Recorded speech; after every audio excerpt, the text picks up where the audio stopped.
হাতিয়ারায় ঈদ মিলন উৎসব থেকে পাথরঘাটার মহিদুল ইসলামের বাড়ি সব্যসাচী দত্তকে নিয়ে উচ্ছ্বাস ছিল চোখে পড়ার মতো। বিধাননগর পুর নিগমের ১৩ নম্বর ওয়ার্ডের প্রাক্তন কোঅর্ডিনেটর মোহাম্মদ নাজির উদ্দিনের উদ্যোগে এবং তালতলা স্পোর্টিং ক্লাবের পরিচালনায় মোহাম্মদ আকরামুল হকের আহ্বানে এই ঈদ মিলন উৎসবের মধ্যমণি সব্যসাচী দত্ত। সঙ্গে ছিলেন বাদুড়িয়ার বিধায়ক কাজী আব্দুল রহিম। বসে আঁকা, যেমন খুশি তেমন সাজো প্রতিযোগিতা এবং ম্যাজিক প্রদর্শনী করা হয়। হাতিয়ারা থেকে রাজারহাট নিউ টাউনের প্রাক্তন বিধায়ক সব্যসাচী দত্ত পাথরঘাটা অঞ্চলের তেঘরিয়ার প্রাক্তন পঞ্চায়েতের সদস্য মহিদুল ইসলামের পারিবারিক ঈদ মিলন উৎসবে সামিল হন।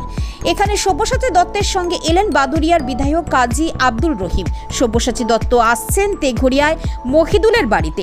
গ্রামের মানুষেরা অপেক্ষা করছিলেন। সব্যসাচী দত্ত যেতেই ভিড় বেড়ে গেল। 2013 পঞ্চায়েতের ভোটে তেঘরিয়া থেকে নির্বাচিত হয়েছিলেন মহিদুল ইসলাম। তখন রাজারহাট নিউ টাউনের বিধায়ক ছিলেন সব্যসাচী দত্ত। মহিদুল ইসলাম তার পঞ্চায়েত এলাকায় একাধিক উন্নয়নের কাজ করেছিলেন সব্যসাচী দত্তের সহযোগিতায়। তার মধ্যে উল্লেখযোগ্য কাজ হলো ঈদগাহ সংস্কার। সব্যসাচী দত্তকে নিয়ে মহিদুল সরাসরি সেখানে নিয়ে গেলেন। ঈদগাহ ঘুরে দেখালেন সব্যসাচী দত্তকে। প্রাক্তন বিধায়ককে কাছে পেয়ে উচ্ছ্বসিত তেঘরিয়ার মানুষ ঈদের খুশি ভাগ করে নেন। এই হচ্ছে এই বাংলা তথা ভারতবর্ষের প্রকৃত চিত্র। হাজার হাজার বছর ধরে আমরা ছিলাম, আমরা আছি, আমরা থাকি। দেখুন, ঈদ মিলন উৎসব আমি তো বললাম যে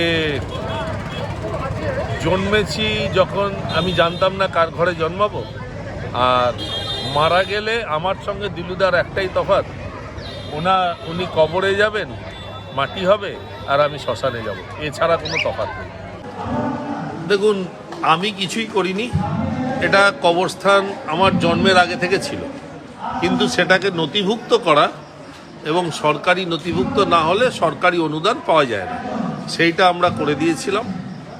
আর ঈদগাহটা একটু ভাঙাচোরা অবস্থায় ছিল, সেরকমভাবে কিছু ছিল না, মাটি ছিল, মাঠ ছিল, কাদা মাঠ ছিল, সেইটাকে বাঁধিয়ে দেওয়া হয়েছে যাতে মানুষ শান্তিতে ঈদের নামাজ, যে কোনো নামাজ, সে জানাজার নামাজ হোক, ঈদের নামাজ হোক, যে কোনো নামাজ পড়তে পারে, এবং বাইরে অজু করার জায়গাও করা আছে। দেখুন, দাদার হাত দিয়ে এই সমস্ত কিছুটাই সংস্কার হচ্ছে। দাদা নিজে উদ্যোক্তা নিয়ে আমাকে বলল যে গ্রামের মানুষ যেন তোমাকে নির্বাচিত করেছে, গ্রামের মানুষ যেন কোনোভাবে বঞ্চিত না হয়, সেটা সামাজিকভাবে উন্নয়ন, অর্থনৈতিক উন্নয়ন, সব দিক থেকে দাদার সাপোর্ট ছিল। এবং আমি এই গ্রামের মানুষকে সঙ্গে নিয়ে, গ্রামের মানুষ আমাকে সাথ দিয়েছে এবং সবার সম্মিলিত ক্রমে এই সম্পদ আমরা বানিয়েছি এবং দাদা এটাকে বানিয়ে দিয়েছে।